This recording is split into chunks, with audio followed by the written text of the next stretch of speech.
Olá, seja bem-vindo ao Rio TV Debate, que hoje pretende traçar um raio-x sobre o combate ao HIV/AIDS. Conosco aqui na mesa, Bárbara Aires, consultora de gênero e integrante da Frente Parlamentar de Combate ao HIV/AIDS, Preconceito e Estigma. Márcia Rachid, infectologista e coordenadora da Câmara Técnica de HIV/AIDS do CREMERGE, e Márcio Vilar, coordenador do Grupo Pela Vida. Eu agradeço a participação de todos e gostaria de começar propondo uma conversa sobre a falta de campanha que foi alvo de um debate aqui na Câmara dos Vereadores. Por que as campanhas sumiram, Bárbara? Essa é uma dúvida que todos nós temos.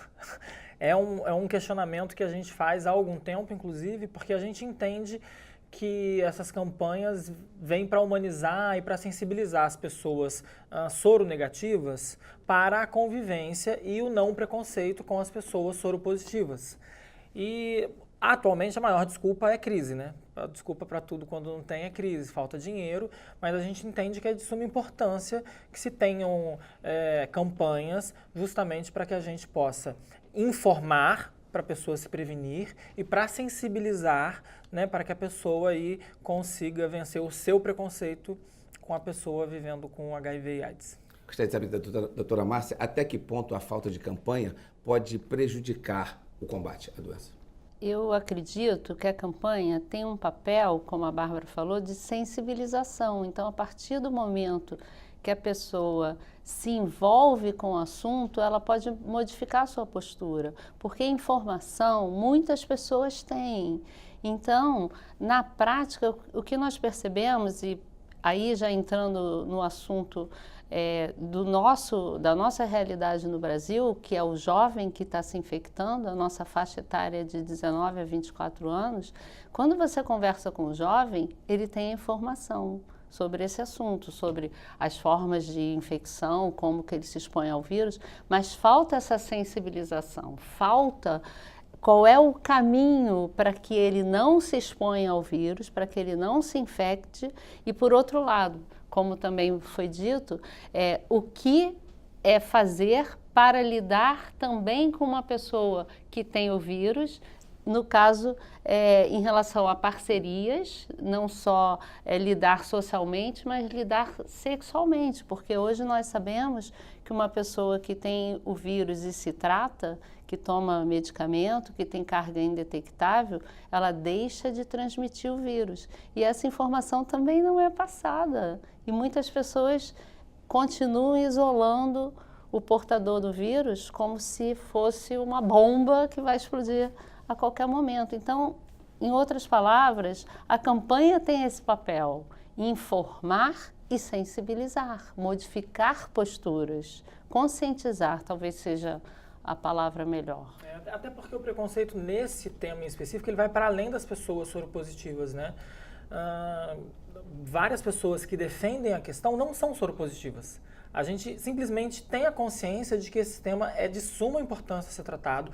O Brasil é o país referência no tratamento, mas nos últimos anos ele tem ido na contramão do mundo. Ao invés de diminuir a infecção, tem aumentado a infecção dos brasileiros. E por quê? Onde que nós estamos errando para que os nossos brasileiros não se protejam, não entendam a importância de você se prevenir? Porque por mais que hoje você tenha uma qualidade de vida muito melhor do que se tinha nos anos 80, quando, né, nós tivemos a grande epidemia, mesmo assim é uma vida com restrições, tem pessoas que têm efeitos colaterais horríveis com a medicação, né? Fora a autoestima, a saúde mental, porque o estigma é muito grande. A gente ainda tem dificuldade de adesão ao tratamento, de se tratar perto de casa, na clínica mais próxima, de buscar o medicamento com o farmacêutico que te conhece. Nós ainda temos alguns obstáculos, né, nesse tema, que faz com que as pessoas não queiram se tratar ou mesmo com a informação não se previnam. Esse aumento da qualidade de vida, o prolongamento da própria vida que os coquetéis trouxeram, não podem estar diretamente ligados a esse fato das pessoas não se protegerem tanto, acreditarem que o remédio pode ser uma salvação? Existe essa possibilidade, mas é uma ilusão, porque na prática tomar remédio todo dia não é fácil, independentemente de ter havido uma redução dos efeitos adversos ou efeitos colaterais em relação aos primeiros medicamentos, porque isso é indiscutível. Os primeiros medicamentos, aí voltando lá no AZT, vamos pensar aí aqui no Brasil em torno de 1991. E o coquetel, o chamado coquetel, que é a terapia tripla, que é uma combinação de medicamentos, a partir de 1996, e nós estamos em 2018. Então, é claro que hoje os medicamentos são melhor tolerados. Só que não é só engolir comprimido. Existe toda uma questão ligada a engolir comprimidos. Tem toxicidade em médio e longo prazo, são medicamentos que, junto com outros, que a pessoa muitas vezes faz uso contínuo para outras doenças, como epilepsia, hipertensão, diabetes, várias outras situações, são efeitos que se acumulam. E fora a questão, como foi falado, e aí eu vou usar um termo que nós usávamos muito no Grupo Pela Vida, que o nosso fundador principal é o Herbert Daniel, que já não está mais aqui, que é a morte civil. A morte civil não acabou. As pessoas têm a morte decretada a partir de um diagnóstico, sim, porque socialmente continua sendo escondido esse diagnóstico do HIV. Ninguém chega no seu trabalho, ou na sua família, ou mesmo para o seu parceiro, na maior tranquilidade do mundo e diz: eu descobri ontem que meu teste deu positivo. Não é assim. Isso, é claro que houve um avanço, mas continua sendo um diagnóstico muito complicado.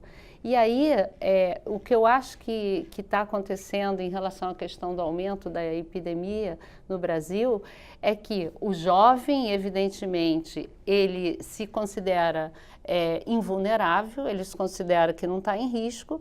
Nós temos hoje várias maneiras de prevenção, não é só o preservativo, a camisinha, tem a chamada prevenção combinada, então existe até medicamento para ser feito continuamente. Existe medicamento para ser feito logo depois de uma situação de risco. Existe a própria camisinha, então tem várias formas que se chama hoje de prevenção combinada, mas mesmo assim as pessoas se infectam. Então, por que as pessoas se infectam? Porque elas se consideram fora do risco.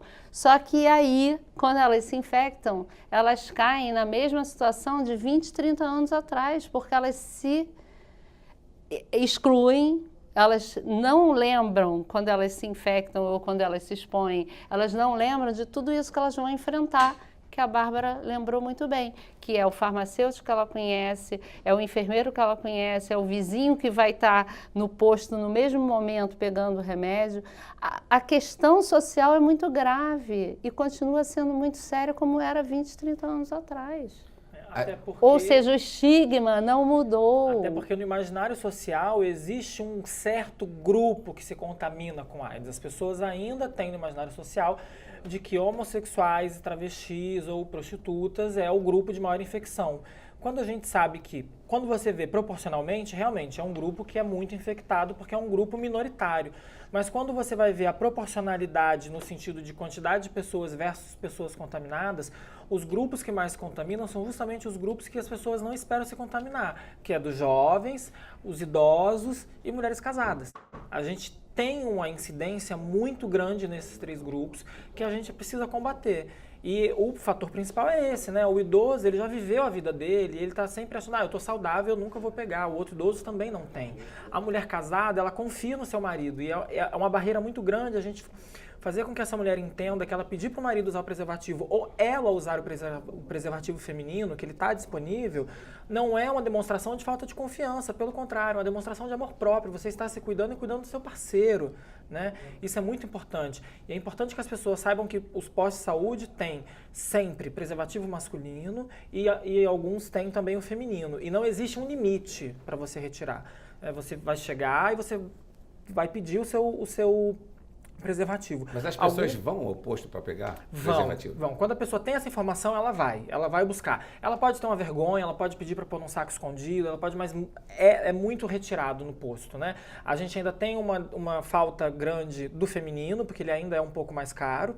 Então, o governo ainda disponibiliza de uma forma menor, mas tem lá disponível. E se o posto disser que, não, você só pode levar uma cartela, não pode. Não existe lei nenhuma que diga que eu só posso levar quantidade X. Eu posso retirar a quantidade que eu estou te pedindo porque eu preciso. Eu sei que eu vou usar essa quantidade de preservativo. Inclusive, para pessoas que são profissionais do sexo, existe um cadastro que você pode fazer enquanto profissional do sexo que você tem direito a uma caixa fechada, por exemplo. É só você ir lá e pegar que está lá disponível para você. Desde 2014, o Grupo Pela Vida faz o diagnóstico precoce. Como é que é feito isso, Márcio? O Ministério da Saúde, em 2013, na gestão do Departamento de AIDS, né, ele entendeu que nós temos no Brasil um baixo número de testes. As pessoas no Brasil quase não se testam por HIV. E os grupos com maior risco, com maior vulnerabilidade à infecção do HIV, muito menos ainda. Então ele entendeu que algumas técnicas e metodologias que ocorriam em outros países e que ele conhecia, poderia dar certo. Então aí começou o teste comunitário, que é um teste feito por ONGs, que no Brasil, na época, foi uma novidade que mexeu com todo o sistema, tanto de saúde quanto com a sociedade civil, porque as pessoas achavam absurdo a ONG fazer um teste e ter capacidade de lidar com as questões que envolvem a testagem. Isso iniciou em 2013, né? O nome do programa é Viva Melhor Sabendo. Ele acontece atualmente em quase 50 ONGs espalhadas por todo o Brasil, e não só com um tipo de grupo, mas com vários grupos. É um programa que, para mim, capilariza o papel do serviço de saúde. Aqueles grupos e aquelas pessoas que não chegam a serviço, provavelmente, esse teste, esse trabalho, ele alcança. A gente atua na rua, a gente atua em boates, a gente atua em festas específicas, principalmente LGBT, a gente atua em paradas LGBT, a gente atua em sauna.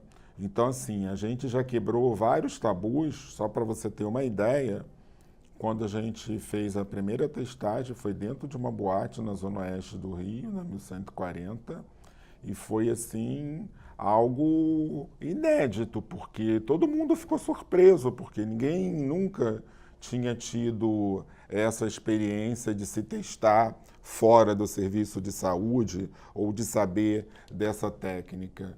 Só que isso no mundo inteiro, em vários países, já é bastante comum, entendeu? Já acontece de várias formas, não só a ONG testando, como também outras formas de disponibilizar o teste para as pessoas testarem. Qual foi a reação das pessoas dentro da boate quando vocês chegavam para fazer o teste? Elas se submetiam ao teste? Sem problema? Olha, a Márcia, inclusive, estava com a gente nesse lançamento, ela participou porque teve caso reagente. O lançamento foi muito positivo. Inclusive, teve nesse mesmo dia a gravação do programa Fantástico, então foi assim uma doideira, mas a reação foi muito positiva.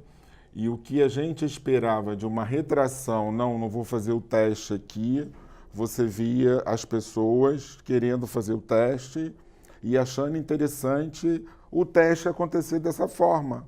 Porque também para a gente, era uma dúvida muito grande se as pessoas iam querer se testar com a gente. Okay, só que são 4 anos já. Vou interromper um pouquinho o nosso papo, porque a gente vai para o intervalo e volta já.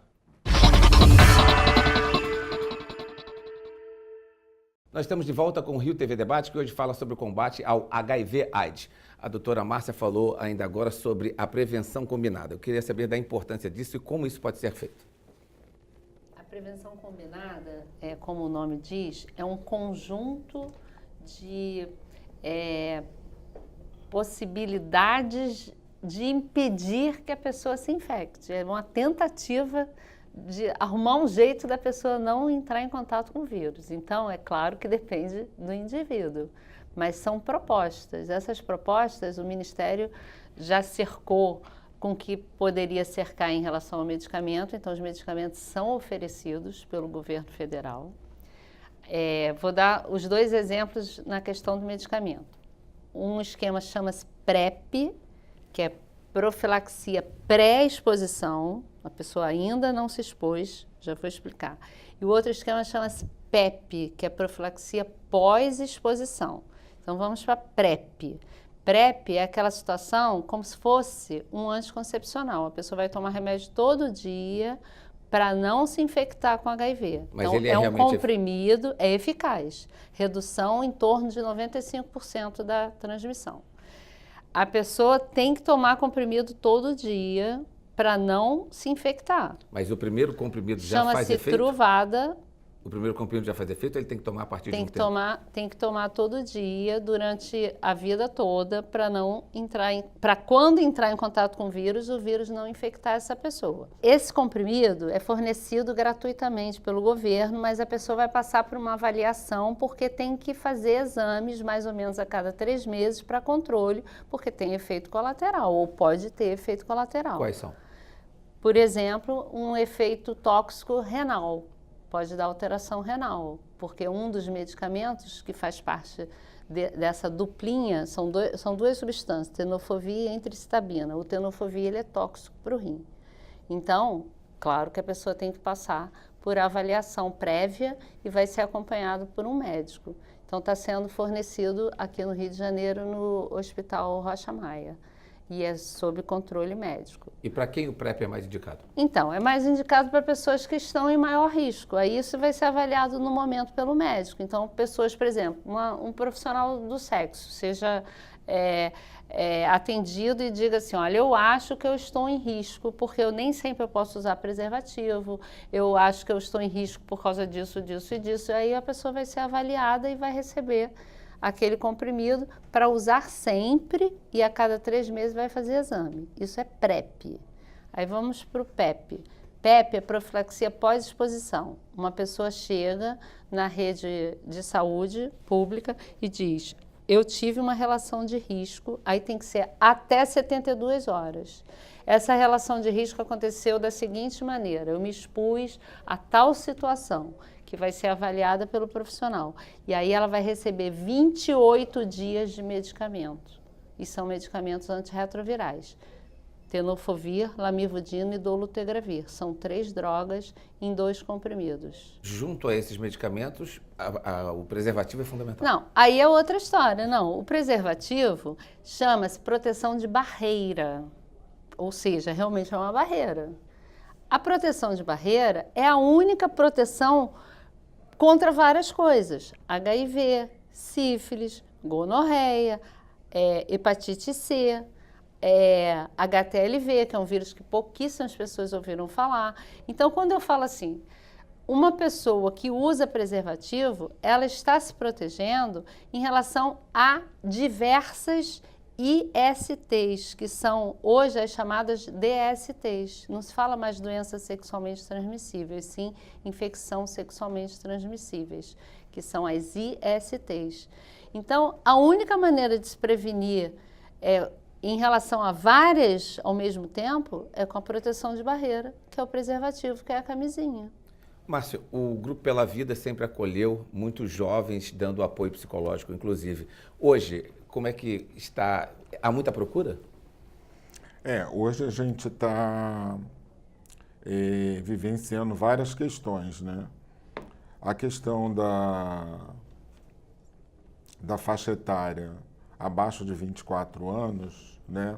É um problema nacional e a cidade do Rio de Janeiro é a 7ª em maior número de casos de jovens nessa faixa etária e que, segundo dados do Ministério da Saúde, já atinge mais de 50% de novas infecções já há algum tempo. Então, isso é muito preocupante e no nosso trabalho de testagem, tá? O retorno de casos de reagentes são justamente nessa faixa etária, tá? Que inclui os jovens.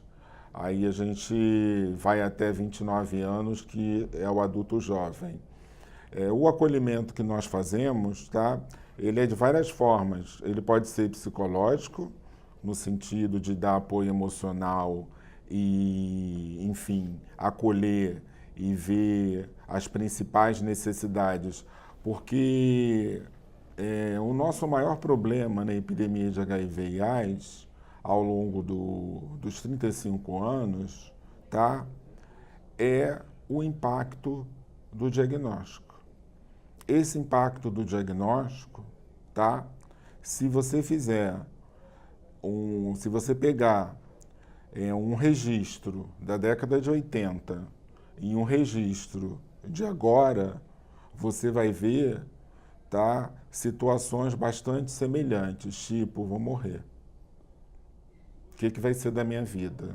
E agora? O que eu vou fazer? As pessoas fogem do tratamento? Eu não digo que elas fogem, tá? Porque seria responsabilizar e culpabilizar, tá, algo que tem que estar dentro da política pública.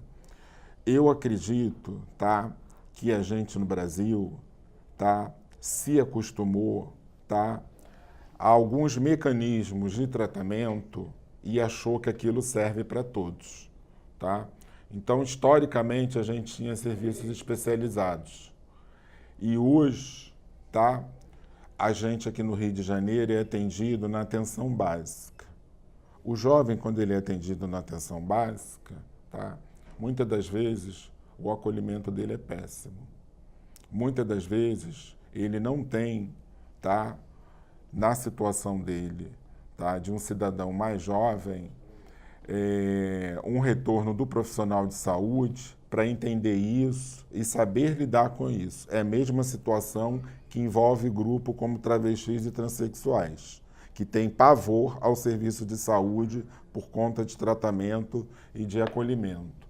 Então lá a gente faz um acolhimento, a gente tem esse trabalho de recepção, né?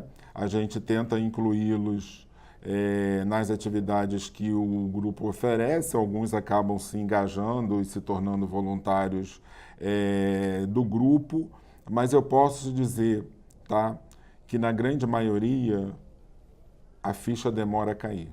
Bárbara, essa é uma preocupação também da Frente Parlamentar? Essa questão dos jovens?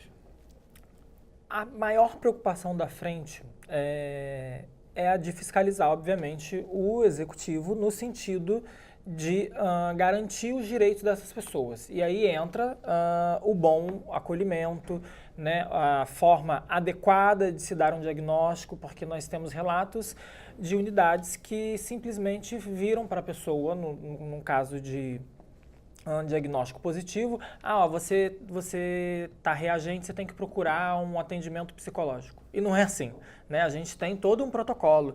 Quando você vai, inclusive nos CTAs, né, que são centros de testagem, e inclusive nas ONGs, quando você faz esse teste, mesmo o rápido, eles têm ali de pronto um psicólogo, que no caso de você ter um diagnóstico reagente, é esse psicólogo que tem que estar ali para amparar, porque como o Márcio colocou, você não sabe a reação da pessoa. Tem pessoa que fala que vai se matar, tem pessoa que entra em desespero, tem pessoa que fica em estado de choque, tem pessoa que não consegue ir embora sozinha para casa, por exemplo. Você tem que entrar em contato com um familiar para buscar aquela pessoa.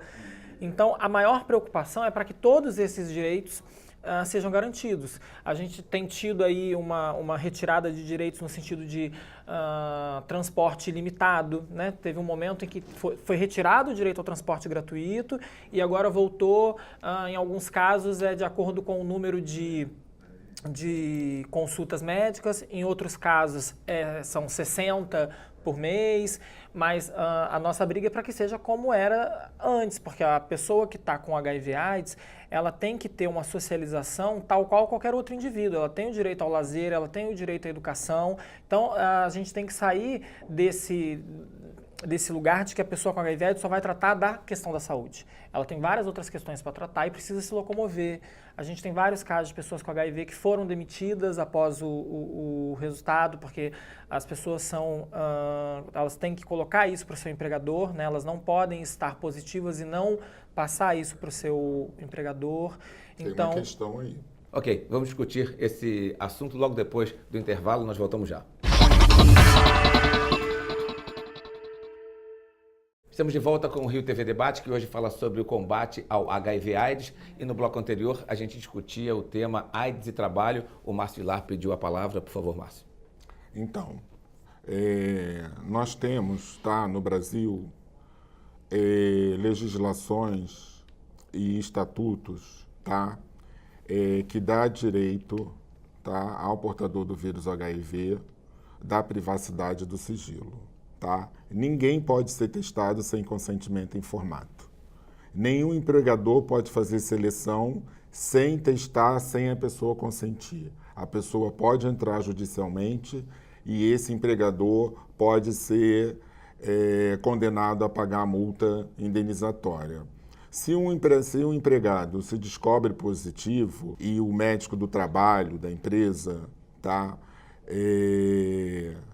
nas avaliações percebe algo ou tem acesso a alguma documentação, existem questões que envolvem o sigilo médico. O sigilo médico, ele pode lidar com a questão do HIV do empregador, sem que a empresa, se envolva nessa questão, porque aí é o sigilo médico e o empregador, Esses casos acontecem, mas se der demissão, pode ter ação judicial Doutora do Márcia, empregado. A senhora tem uma experiência longa no tratamento de pessoas com HIV/AIDS. Já teve muitos relatos de casos desse tipo?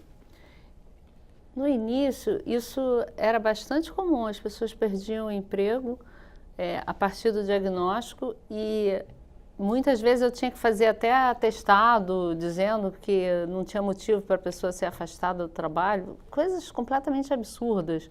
Pessoas que trabalhavam com telefonia, que eram afastadas, às vezes não podiam ser demitidas e ficavam sentadas numa cadeira fazendo nada porque não deixavam a pessoa pegar o telefone, era nesse nível.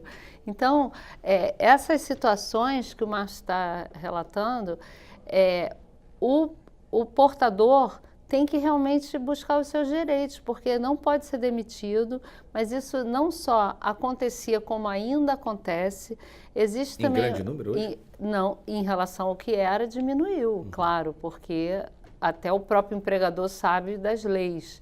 Então, ele sabe que vai ser acionado. Ele sabe que vai ser acionado, mas disfarçadamente, às vezes ainda acontece, porque usa-se outro argumento, dizendo que não é por isso, é por algum outro motivo e tira a pessoa da seleção de alguma maneira. E isso aconteceu também durante muitos anos nas Forças Armadas. As pessoas não entravam, nem Marinha, nem Exército, nem Aeronáutica. E aí, teoricamente, teria mudado, mas a gente sabe que não mudou. A gente tem um problema sério no Brasil, que nós somos signatário, de uma resolução internacional sobre essa situação, Só que as Forças Armadas, elas testam sem consentimento informado, E os rapazes que estão se alistando, muitas das vezes são dispensados do serviço militar, às vezes nem são avisados que estão com HIV. Isso é um problema muito sério. Outro problema tão sério quanto é a segurança pública botar nos seus editais que não pode ter sífilis e nem HIV. Entendeu? Isso é uma outra briga que está no Ministério Público aqui no Rio de Janeiro. Na Bahia a gente já ganhou causa, em outros estados a gente já ganhou causa. Aqui no Rio a gente está com a causa já há 6 anos no Ministério Público e a gente não conseguiu ainda um parecer favorável, porque o que eles alegam? Que a pessoa vai se infectar, vai ser afastada do trabalho e vai ser um ônus para o Estado. E, na verdade, hoje, quem se infecta e quem adoece é só quem não se trata. Porque quem se infecta e se trata, vive e trabalha normalmente. Não, e eles caem numa própria armadilha, até porque a grande maioria das pessoas infectadas que ficam indetectáveis e que têm uma qualidade de vida muito próxima de uma pessoa a soro negativa, essas pessoas, inclusive, perdem o benefício. A gente tem um número imenso de pessoas que perderam o benefício, né, a aposentadoria por doença, porque ali na hora de fazer a avaliação foi entendido de que aquela pessoa tinha total, assim como tem, de fato, condição de trabalhar. Então a gente tem duas situações, né? Como ele colocou, o ideal seria que a pessoa não fosse obrigada a relatar a sua sorologia para o empregador, porque a gente sabe que tem um estigma muito grande, esse empregador não vai contratar, mas vai dar uma desculpa. Então, uma das nossas brigas é para o sigilo e total direito à privacidade, que a pessoa não tenha que expor essa situação. Mas tem uma questão, Bárbara, tá?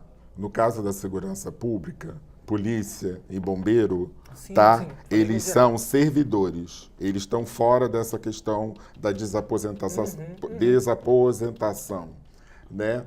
E o Estado, tá? Ele se utiliza de uma fala preconceituosa e estigmatizante, tá? Que o fato de ter HIV é um doente.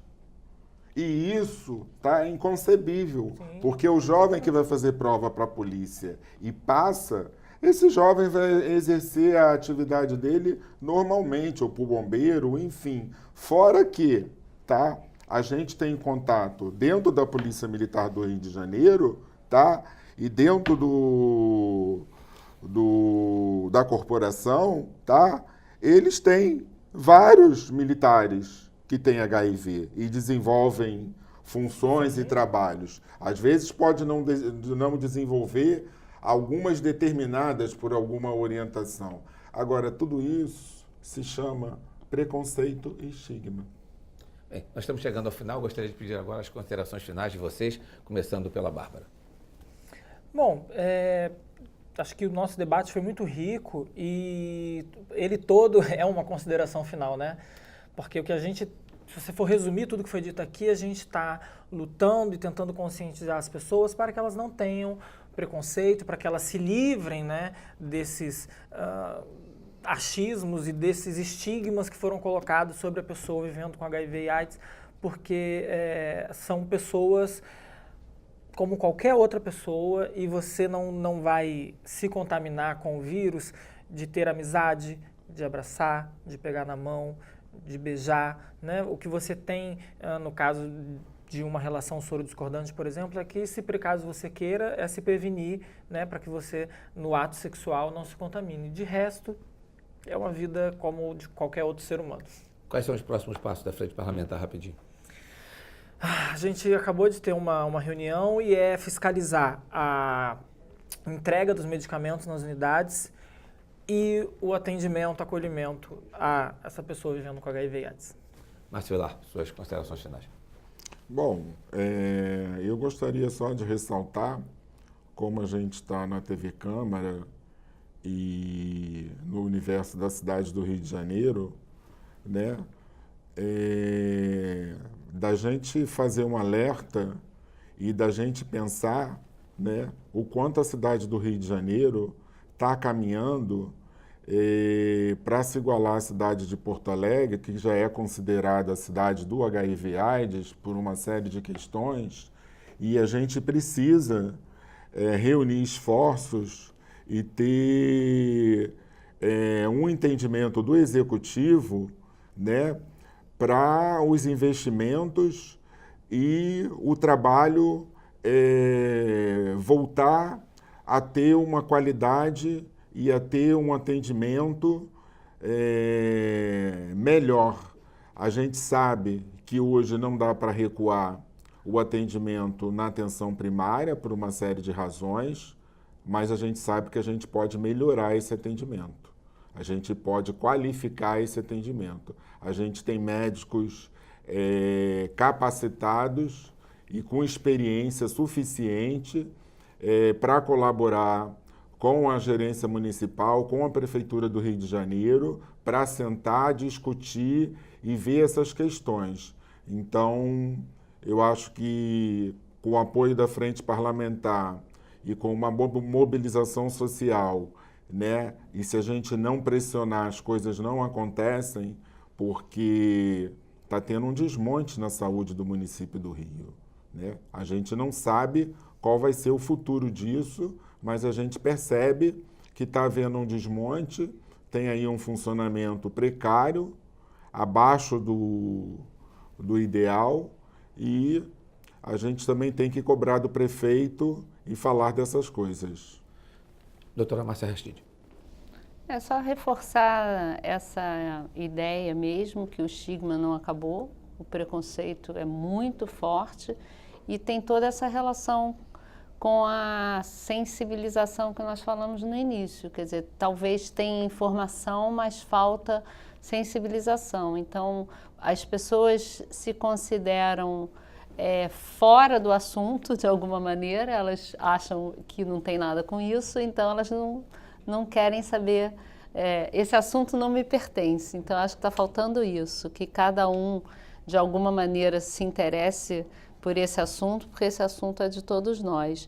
E também reforçar o que o Márcio falou, a qualidade da assistência no Rio está muito ruim, de uma forma ampla, não é a questão só do HIV/AIDS, é a questão ampla para um hipertenso, para um diabético. A nossa assistência na saúde pública não está nada bem. Então, acho que a gente tem que pensar realmente como a frente pode nos ajudar, a frente parlamentar, como cada um de nós pode participar de uma forma mais ativa para mudar essa situação do paciente com HIV, mas que não é só uma pessoa que tem HIV, que pode ser um hipertenso, um diabético, que pode ter uma série de doenças associadas, porque nós estamos num momento muito difícil aqui no Rio, na rede pública. Uma perguntinha rápida, porque no ano passado os pacientes tiveram um problema, e esse ano também, de entrega de remédios. Isso preocupa?